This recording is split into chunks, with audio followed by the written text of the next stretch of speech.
আপনি কি SIR form পেয়েছেন? হ্যাঁ পেয়েছি। আচ্ছা, কোথা থেকে পেলেন? সোফিয়াদের বাড়িতে এনেছি।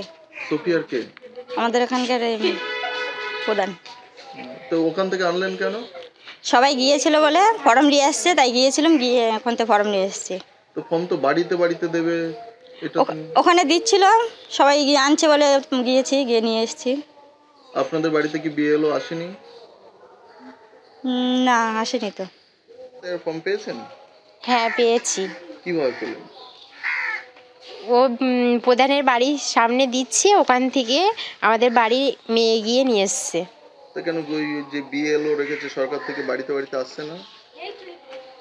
বাড়িতে আসছে কি সেটা জানি না, সবাই ওখান থেকে আনছে তাই গিয়ে এনেছে ওখানে। দেখুন, ভোটার লিস্টে তো নাম বিভিন্ন রকম আছে, সাজানো নেই, পাড়া ওয়াইজ নেই, কিন্তু আমি পাড়ায় গিয়ে এই ফর্মগুলো শর্টিং করছি যাতে দিতে সুবিধা হয়। আপনার বিরুদ্ধে তো অভিযোগ যে প্রধানের বাড়ির সামনে থেকে আপনি ফর্ম দিচ্ছেন। আমি ফর্মগুলো শর্টিং করব, তো ফর্ম শর্টিং না করলে দেবো কী করে? সেটা তো আপনি আপনার বাড়িতেও করতে পারেন। কিন্তু আমি বাড়িতে সবাই চিনি না, তো না চিনলে আমি কী করবো? আমি সবাইকে চিনি না, তো আমি তো লোকের বাড়ি যাই না, কী করে চিনবো? সেই জন্য আমি তো না, তাই বলে একটা পঞ্চায়েত প্রধানের বাড়ির সামনে এইভাবে টেবিল পেতে আপনি করবেন? এটা আপনি করতে পারেন? আমি তো পাড়ার ছেলেদের চিনি না, তো কি পাড়ার লোকদের চিনি, আমি তাদেরকে জিজ্ঞাসা করছি যে কাকে কি দিলে ভালো হয়। হ্যাঁ, সেই সব জিজ্ঞাসা করে আমি ফর্মগুলো শর্টিং করছি, আমার দিতে সুবিধা হবে। এটা পঞ্চায়েত প্রধানের বাড়ি, আপনি জানেন? হ্যাঁ জানি। তো তাহলে আপনি এই জায়গাটাই বাঁচলেন। আমার সুবিধা হয়েছে। সেক্ষেত্রে যারা বিরোধী রয়েছে তাদের তো একটা ক্ষোভ থাকতে পারে।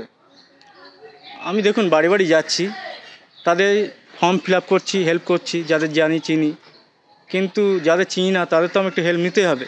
আপনি মিথ্যা কথা বলছেন তো, এখান থেকেই তো ফর্ম দিচ্ছেন, দেখলাম তো। যাদের চিনি তাদের দিয়েছি, কিছু দিয়েছি, সবার তো দিইনি, আমার অনেক ফর্ম বাকি আছে, প্রচুর ফর্ম বাকি আছে। তো আপনাদের নিয়ম কি আছে যে এরকম করে মানে যারা তৃণমূল নেতা বা পঞ্চায়েত প্রধান রয়েছে তাদের বাড়ির সামনে বসে আপনি এরকম ফর্ম শর্টিং করতে পারবেন? পারি না, কিন্তু এখানে আমার সুবিধা হয় যে সব লোক চেনা জানা আছে। আমরা জানি যে ও বিএলওর নির্দেশিকা আছে, বাড়ি বাড়ি প্রত্যেক বাড়ি যাবে, যার ফর্ম তার হাতে তুলে দেবে, এই তো জানি। এসআইআর এর যে ফর্ম বিলি হচ্ছে, সেটা আপনার বাড়ির সামনে বসে বিএলও বিলি করছে, কি বলবেন এটা নিয়ে?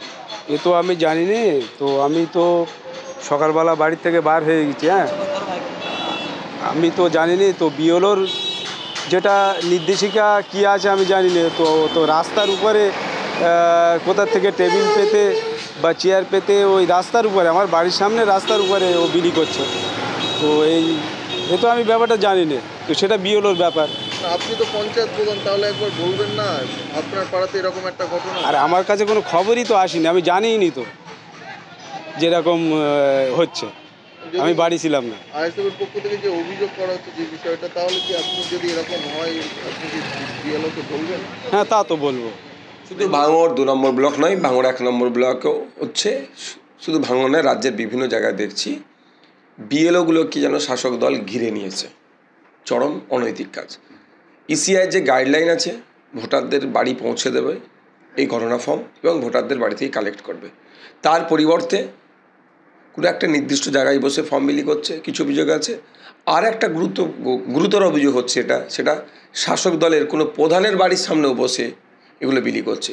পোলেরহাট 1 নম্বর অঞ্চলে একটা খবর পাচ্ছি আমরা যে প্রধানের বাড়ির সামনে বসে যে বিএলও সে ভালো করেই জানে এটা প্রধানের বাড়ি, তারপর ওখানে থেকে বিলি করছে। স্বাভাবিকভাবে যারা ভিন্ন রাজনৈতিক মতাদর্শ নিয়ে চলে, থাকতেই পারে, স্বাভাবিক, তারা কেন ওখানে কালেক্ট করতে যাবে? এই বৈষম্য হবে। এই বৈষম্যের ঘোচানোর জন্যই তো ইসিআই গাইডলাইন দিয়েছে যে বাড়ি বাড়ি পৌঁছাতে হবে। আমরা তার ডিটেলসটা নিচ্ছি, আমরা নির্বাচন কমিশনের কাছে অভিযোগ দায়ের করব, অবিলম্বে এটা হোক, তাকে ওই পদ থেকে অব্যাহতি দেওয়া হোক।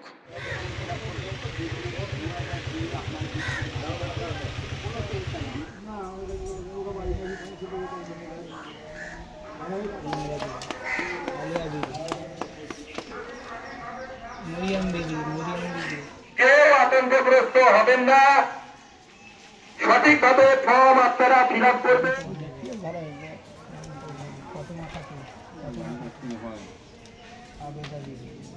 আমাদের ভিডিও ভালো লাগলে লাইক এবং শেয়ার করুন। কমেন্ট সেকশনে গিয়ে জানান আপনাদের মতামত। আরও ভিডিও পেতে আমাদের চ্যানেল সাবস্ক্রাইব করুন এবং প্রতি মুহূর্তে খবরের আপডেট পেতে প্রেস করুন বেল আইকন।